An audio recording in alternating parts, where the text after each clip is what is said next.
சாந்தன் தமிழர் தேசத்துக்காக இளம் வயதில் மண் காக்க புறப்பட்ட ஒரு மாவீரன். அந்த மாவீரனை இந்திய தேசம் திட்டமிட்டு 32 வருடங்கள் திட்டமிட்டு சிறையில் அடைத்து இன்று கொலை செய்து விட்டது. உயிரோடு இந்திய மத்திய அரசு தை மாதம் 22ஆம் தேதி சாந்தனை நாட்டுக்கு அனுப்பலாம் என்று அனுமதி கொடுத்திருந்தது. தை 22 என்கே, இன்றைக்கு மாசி 2.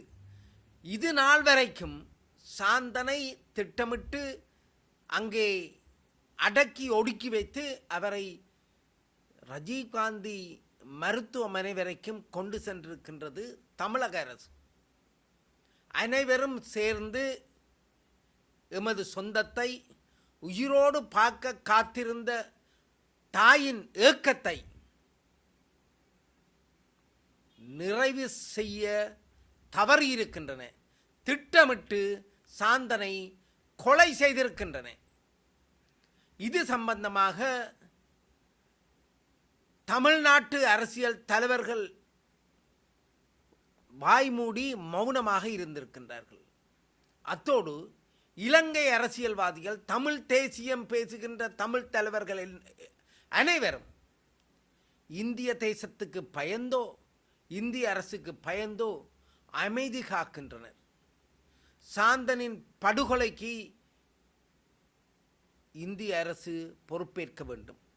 தமிழக அரசு தாமதம் செய்து தனது காங்கிரஸ் கட்சிக்கான விசுவாசத்தை திமுக காட்டியிருக்கின்றதா?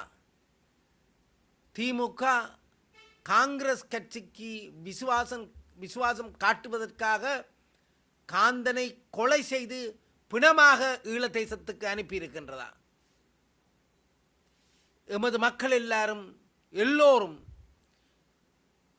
எப்படி இறுதிக்கட்ட யுத்தத்தில் மணித்தியாலங்கள் உண்ணாவிரதம் இருந்து ஏமாற்றி அனைத்து தமிழ் மக்களையும் ஏமாற்றி இந்திய அரசோடு சேர்ந்து எங்களது போராளிகளை கொல்வதற்கும் அழிப்பதற்கும் எம்மிடமிருந்து பிரிப்பதற்கும் உதவியிருந்ததுதான் திமுக அரசு என்பதும்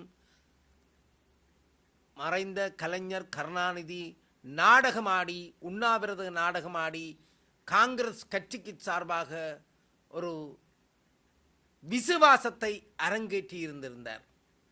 நாங்கள் நம்பியிருந்தோம் தமிழர்களின் தலைவன் கலைஞர் கருணாநிதி என்று. ஆனால் கலைஞர் கருணாநிதியே எங்களை திட்டமிட்டு, ஈழ தேச தமிழர்களை திட்டமிட்டு, இந்திய தேச தமிழர்களை திட்டமிட்டு ஏமாற்றி இந்திய தேச ஆட்சியில் இருந்த காங்கிரஸ் கட்சிக்கு சார்பாக அவர்களின் விருப்பத்துக்கு இணைவாக செயற்பட்டிருந்தார். இன்று சாந்தனின் உடல் இலங்கைக்கு வந்திருக்கின்றது.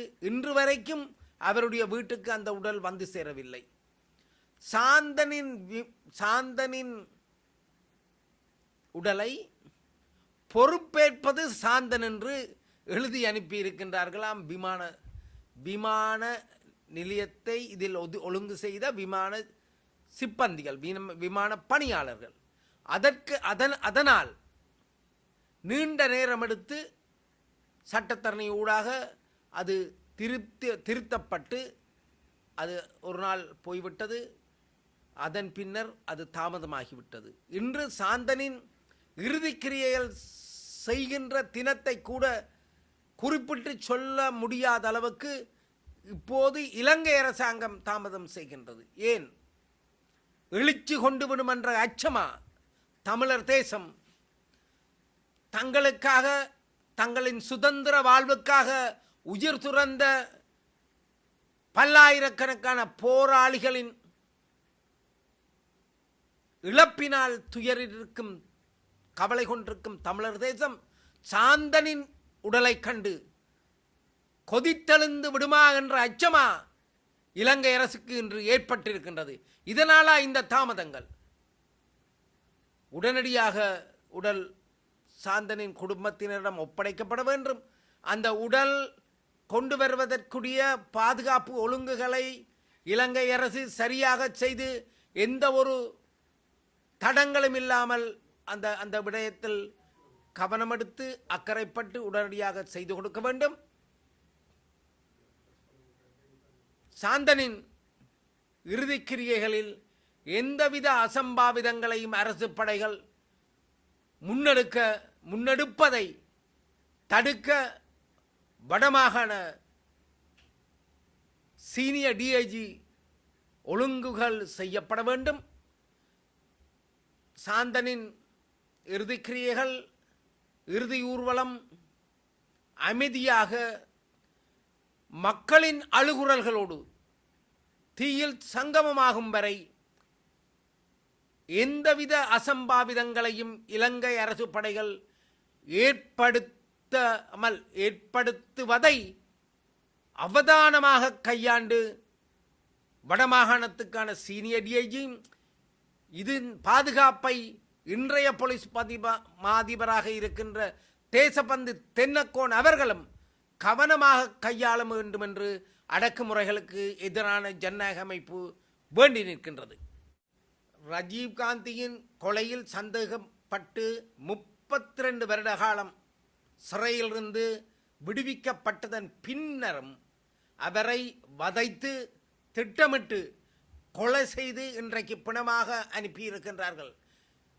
சாதாரணமாக ஒரு போலீஸ் பிரச்சனையில் ஈடுபடுகின்ற அல்ல பிரச்சனையில் வதைப்படுகின்ற ஒருவருக்கு கூட குரல் கொடுக்கும் அரசியல் கட்சி தலைமைகள் 32 வருட காலமாக தமிழர் தேச மக்களினது சுதந்திர விடுதலைக்காக தன்னுடைய வாழ்நாளை அர்ப்பணித்து இன்று அதன் விடுதலை செய்ததன் பின்னரும் கொலை செய்யப்பட்டு விமானத்தில் வித்துள்ளாக வந்திருக்கின்றது சாந்தனின் உடல். ஆனால் எந்த ஒரு அரசியல் கட்சி தலைமைகளும் கூட்டாக இது சம்பந்தமாக தங்களுடைய கண்டன அறிக்கைகளை எவராயிருந்தாலும் தமிழக அரசியல் கட்சி தலைமைகளாயிருக்கட்டும், இலங்கை தமிழ் தேசியம் பேசுகின்ற அரசியல் கட்சி தலைமைகளாக இருக்கட்டும், அதாவது அனைவரும் ஒன்று சேர்ந்து இதை வன்மையாக கண்டித்து சாந்தனின் வித்துரலுக்கு தங்களுடைய அஞ்சலியை செலுத்த இதுவரையும் தவறியிருக்கின்றார்கள்.